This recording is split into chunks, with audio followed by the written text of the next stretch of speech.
1210 году и назван в честь царствующей императрицы Марии Александровны, жены императора Александра II. Сейчас перед нами бывший офицерский мост, сверху пролегала улица Офицерская. Недалеко отсюда, слева на берегу реки Пряжки, жил Александр Блок. Ныне улица Декабристов и мост Декабристов. А вот за мостом справа старинный дом, рядом старинный фонарь, а внизу по сей день работает старинная аптека. Дом с аптекой назвали его в народе, этот же дом упоминается в знаменитом Блоковском стихотворении. Вот улица Аптека. Народы этот дом называли артистический. Здесь снимали квартиры артисты служащие Мариинская газета, и, конечно, Блок бывал у них в гостях. А напротив, слева, стоял огромный семибашенный замок. Так выглядели казармы Литовского мушкетерского полка, которые простирались от улицы Офицерской до Новой Голландии. К сожалению, казармы были превращены в политическую тюрьму, которую в народе так и называли Литовский замок или Семибашенный замок. И во время февральской революции тюрьма была разрушена. Мост, который перед нами, так и назывался Тюремный. После революции стал называться имени комиссара Матвеева. За Матвеевым мостом, сделав круг по историческому центру, мы уходим направо, возвращаемся в реке Мойки. Крюков канал продолжает течение вперед к Неве, как и планировал Петр I, а впереди в окружении вековых тополей нас встречает остров Новая Голландия. Так назвал его сам Петр I, в памяти любимой Голландии, где он обучался мастерству строить корабли. По приказу Петра здесь были построены склады для корабельного леса, который сплавлялся по воде. Позже они были перестроены по проекту Чевагинского в середине 18 века. Но обратите внимание на набережную Новой Голландии. Помните, я вам рассказывала про купание слонов.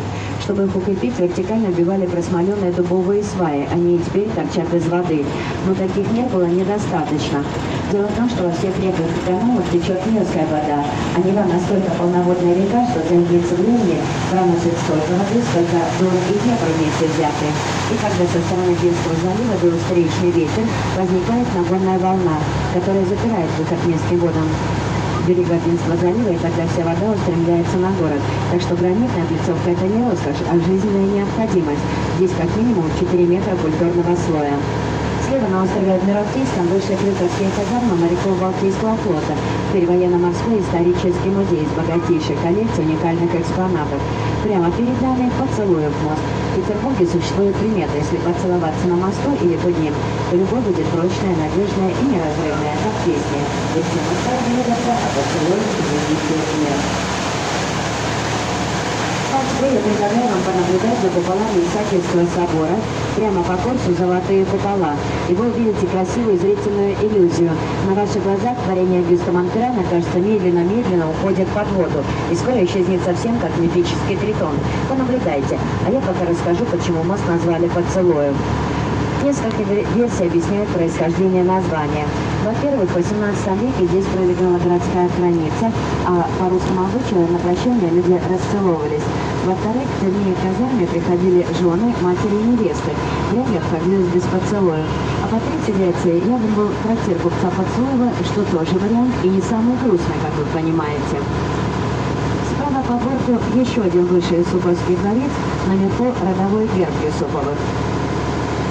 Этот дворец вошел в историю еще потому, что здесь 16 декабря 1916 году был убит 42-летний Григорий Распутин, последний вещик России. Заговор против него организовал хозяин дворца, 29-летний Феликс Юсупов, граф Сумароков Эльстон. Многим известно, что наследник короны Российской империи, царевич Алексей, был неизлечимо болен. Единственный человек, который мог смотреть про болезнь ребенка, был Распутин, и царская семья безоговорочно доверяла ему. Но мнение Распутина негативно сказалось на политике, а Феликс положил этому конец. Он заманил Распутина во дворец под предлогом знакомства со своей красавицей, женой и племянницей Николая II. В ожидании встречи Распутин пил вино, отравленное цианистым калием, а закусывал пирожными, отравленными цианистым калием. Но сильнейший яд не брал старца. Перепуганные до смерти заговорщики расстреляли Распутина, труп отвезли на Малую Ревку, еще утопили в проруби. На удивление труп был найден, а вскрытие показало, что в легких у Распутина была вода. А это значит, когда Григория топили, уже отравленного и расстрелянного, он был все еще жив. Вот такой был крепкий старец или чертышка, как назвали его в народе. Сейчас перед нами единственный подвесной мост на реке Мойке. Называется он Почтамский. Когда его строили в начале 19 века, слева находилось отделение почтовых карет, а еще раньше, в середине 18 века, на территории слева находилась загородная усадьба Михаила Васильевича Ломоносова, первого русского ученого и академика. За мостом справа такое же старинное двухэтажное здание с фасадом желтого цвета полукруглым эркером. Вот в этом вымежил создатель Исаакиевского собора Александровской колонны французский архитектор Агюст Рикард де Монперран. Удивительная судьба была этого человека. Бывший офицер наполеоновской армии круто изменил свою судьбу, приехав в Россию, и 40 лет жизни до самой смерти отдал нашему городу. Слева возвышается бывшая немецкая лютеранская реформаторская церковь.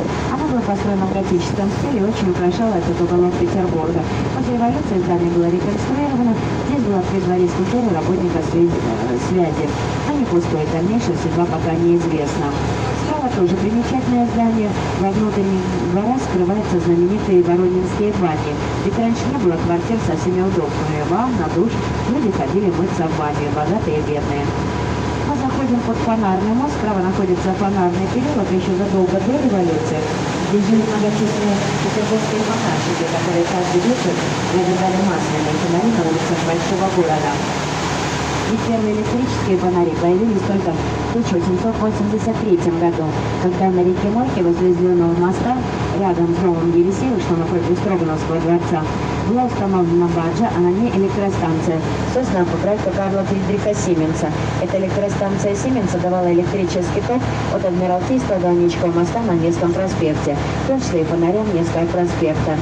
Справа возвышается здание с фасадом серого цвета, которое раньше принадлежало российско-американской компании, управляющей делами Аляски. Как известно, Аляска была открыта русскими мореходами и принадлежала России. Но в 1867 году Россия продает Аляску Америке всего за 7,2 миллиона. Между прочим, строительство Исааки обошлось дороже, а компания была закрыта. А теперь перед нами самый широкий мост, синий, выше 90 метров, сверху Исаакиевская площадь. А слева на набережной возвышается гранитный столб. С трезубцем это водомерный столб. Видите, верхняя черта на высоте 4 метра 10 сантиметров. На таком уровне бушевала вода в 1724 году. Какое что купание слонов. Справа остается Мариинский дворец, построенный по проекту Штекенштейнера в 1844 году. Строился дворец по приказу Николая I для его любимой дочери Марии, ко дню свадьбы с Максимилианом Александревским. И здесь находится городское законодательное собрание Санкт-Петербурга.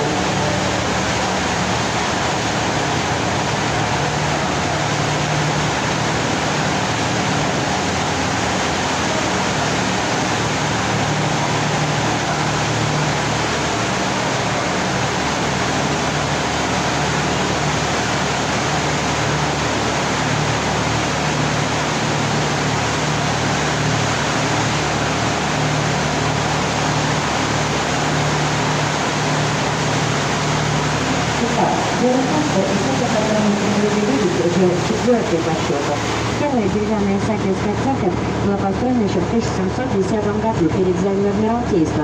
Она была осуществлена в честь святого Исаакия Далматского, день поминовения которого совпадает с днем рождения Петра I, 30 мая по старому стилю, а по-новому 9 июня. Позже был построен каменный храм на том месте, где памятник Петру Мирный всадник. Екатерина II, начиная строительство храма в мраморе, но закончить не успела, ушла из жизни. А Павел забрал весь мрамор на постройку Михайловского замка и закончил в кирпиче. Этот вариант не устраивал Александра I. По его приказу в 1818 году начинается строительство нового Исаакиевского собора по проекту Агюста Монперрана, и строили его 40 лет. В то же время строился первый постоянный мост через него Благовещенский, Николаевская железная дорога, а горожане шутили. Мост через него мы увидим, но наши дети уже не увидят. Железную дорогу мы не увидим, но увидят наши дети. А Исаакия не увидим ни мы, ни наши дети. Конечно, 40 лет – это целая жизнь при 3 императорах, но зато этот храм превзошел все и всех. Справа выше доходный дом владельца рестораном Жорена, здание с фасадом серого цвета. А в Пушкинской времена на этом же месте, рядом с Красным мостом, стояло одноэтажное здание в 14 окон. По вечерам здесь собиралась аристократия Петербурга за карточными столами, и те сцены, которые Пушкин наблюдал, описал в поэме «Пиковая дама». Слева дом, увенчанный башней и шпилем в форме кадуцея. Это символ торговли, посох, две змеи и крылья. Здание было построено в стиле модерн в 1907 году специально для фабрики такого мужского и женского платья «Эстерс и Скипальс». В этом модном доме одевались самые богатые жители Петербурга и даже члены императорской семьи. И там слева находится большая морская улица, которую в народе так и называли «Золотая миля» или «Бриллиантовая». Там же слева находится Адмиралтейство, и улица, которая лучом пролегала по Деревянному мосту, назвали Адмиралтейская. На улице поселился купец Горохов, и когда люди шли к нему за товарами, так и говорили «Горохом и Гороховую». Так название приклеилось, а табличек не было. Петербург часто называют Северная Венеция, сравнивая наши города. На территории города 93 водные протоки, 19 каналов, 42 острова, более 500 мостов. Но оказывается, первое место в мире по количеству мостов занимает город Гамбург, там 2160 мостов. На втором месте Берлин, 2000. На третьем Амстердам, на четвертом китайский город Суджоу. Петербург занимает почетное 5-е место, Венеция всего лишь на 7-м. Выводы делайте сами. А еще 100 лет назад Николай Обнинцев написал: Санкт-Петербург – гранитный город, внесенный словом над Невой, где небосвод давно распорот адмиралтейскую иглой. Как явь лились свои туманы в видении 200-летних снов, но самый призрачный и странный из всех российских городов. Недаром Пушкин и Растрелли, взметнувшись молнией веках, так титанически воспели тебя в границе и в стихах. И майской ночью белые дымки и завыванье зимних кур.